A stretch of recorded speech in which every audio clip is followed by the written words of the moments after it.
मिथिनानैबो दङ आरो गोसोआवबो दंखायो। दा आवगायाव जानाखि जोंनि बर' माहारिया रायजो नांगौ होननानै नांथाबदोंमोन, जुजिबोदोंमोन। हाग्रा बंग्रा थानानैबाबो पुलिसजों बा मिलिटारिफोरजों दावराव दावसि नांलाय खमलायल' नङा, हाथियार दैखांलायनायबो जादोंमोन। दा बिनि गेजेरजों जोंना हाग्रामा बिथांनि नामखौ थेब्लाबो होनना बुङोनो। दा जोंथ' मिथियामोन। दा बे बिथाङा बोरैबा खायदायै खौसोरै रायजो राजाखौ लानानै हेल्प नागिरनानै बिथाङा दिल्लीयाव थांनानै बिथाङा बोरैबा BTC एकर्ड खालामनानै लानानै फैदों आरोखि बेलखिनि आमोलाव।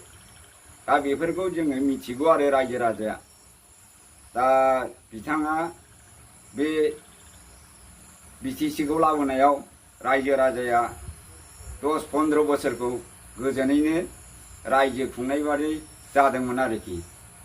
बिनि बिथोराव आरो बेबादिनो जोंनि हारिजों हारि मिलायैयाव बेबादिनो 5 बोसोरजों खेबसे इलेक्सन जायो नङा होमबा? दा बेफोर इलेक्सन गेलेलायनायनि गेजेरजों दा गेलेदोंमोन। बिथांमोनहा खेबसेबो देरहायाखैमोन। 15 बोसोरनि उनाव खायदायै कौशलै देरहादों आरोखि बिथांमोनहा। बेहायबो जेनदोंमोन बिथांमोनहा, अब्लाबो बिथांमोनहा सालायथोंसै होननानै हगारनानै होनाय बादि जाथ'दोंमोन आरोखि। दा बे बिथांमोनहा रायजोखौ खुंदोंमोन, जायखि राजा जाया जाथोंमोन, खिन्थु हारिखौथ' सिनायनांगौमोन। खिन्थु बिथांमोनहा हारिखौ सिनायनो रोङैयाव, मोजाङै दैदेननो रोङैयाव बिथांमोनहा गाज्रि मोनजानायाव फैबाय दिनैसिम। बिथांमोनहा मा नायखो, रायजो राजाखौ बहा नायनो, आरो रायजो राजाखौ दै अर गांहोनानै रासिन गोरानसो खालामफिननाय जाफिनदों आरोखि। बे गोजोनथाया गैया जानानै दङ जोंनि बे बिटिआर एरियायाव दासान्दि। आरो बिथांमोनहा सानदों मानि, बुंदोंमोन मानि न'खर मानि साख्रि होगोन, 1 लाख गाहाम रांबो होगोन होननानै बिथांमोनहा बुंदोंमोन। नाथायबा बहा साख्रि, बहा आरो 1 लाख। साख्रिखौ नायख'मायावबो मोनसे समस्थियाव मोनसे पस्टआव पस्ट ओंखारदोंबा नों बारा सोनो हाबाबो 20 जनसो सोयोब्लाबो बे 5 बोसोराव बहुत मानसिया बेखार मानसिया सल्भ जायोमोन। दा बेफोरबो बिथांमोनहा बेफोरखौबो होनो हानाय जायाखिसै। दा आरो बिथांमोनहा इलेक्सननि खाथि सफैब्ला मा खालामो, रायजो राजाखौ थगायनानै हराय-हसि खालामनानै मामा अरुनदयनो, मामा बोराय पेन्सननो, मामा अन्य रखम बेफोरबादि मानि मामा कागज पत्र लानानै फर्म लानानै रानलाबाय थायो। दा बेखौबो नुनो मोनो। नाथायबा जोंबो हरदोंमोन, जों मैया दिनैसिम मोननाय जायाखै। दा बिनिखायनो जोङो गोसोआव बोरैबा मोनो आरोखि जोंनि रायजो राजाफ्रा। कयेकजना मोनदों, मोनाखै नङा, खिन्थु माखासे मानसिफ्रा मोननायाव जायाखै आरो। जाय बादिया मोनाखै बिसोरो बिराद दुखु नांनानै दं। दा दिनैथ' नोंथांमोनहा सोंफैनोबो हागोन, जोंहा हा हुबो गैया, जों बिथाबारि अखल दङ। दा जोंबादि गरिब मानसियासो पिएम किसानफोर मोननांगौमोन, अरुनदयफोरखौ मोननांगौमोन, बेफोरबो गैया। जाय बादिया दङ बिथांमोनहासो लागासिनो दङ।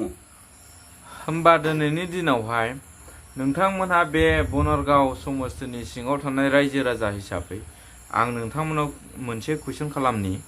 होमब्ला दिनैनि बेलायाव बिथांमोनहा दिनै जेन'बा जायनाखि जेन'बा गरिब न'खरफोरनो माबा मोनसे सुबिदा होदों, आरो लोगोसे जेनाखि मोनफ्रोमबो न'खर साख्रि होदों होननानै जेनाखि फोसावबाय थादोंमोन, दा साख्रिनि बेलायावहाय नोंथांमोनहा मा बुंगोन, आरो बै गरिब थाखाफोरनो सुबिदाखौ मा होदों होननानै नोंथांमोनहा मा फोरमायगोन?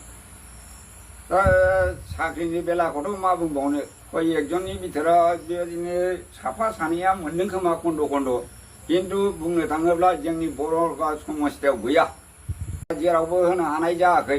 जे जायगायाव साख्रिनि बाख्रिनि जेसेबांनाखि आवगायाव हाग्रामा सरकारा लाबोनानै गावनि बाहादुरि, गावनि माखासे हिम्मतजोंनो BTCनिफ्रायनो हरोमोन, दिनै बेफोर गुवाहाटि बादियाव थांनांबाय। हालाय हाफायल' साख्रिनि पस्ट ओंखारदों होननानै, नाथाय दिनैसिमबो रावनोबो होनो हानायाव फैयाखै आरोखि आरो नुवाखैबो जों खोनायाखैबो। आच्छा इउपिपिएल दोलोआ साख्रिखौ न'खर न'खर होनो होननानै बुंदोंमोन सोरबा न'खर न'खर मोनदों ना अल बिटिसिआव सासे सानैबो मोनाखै? सासे सानैबो मोनाखै माने आसाम स्टेटनिफ्राय होनाय साख्रिफोरखौ मोनदों खिन्थु बिटिसिनिफ्राय बिटिआरनिफ्राय मोननायखौनो गैया होननानै बुंजायो।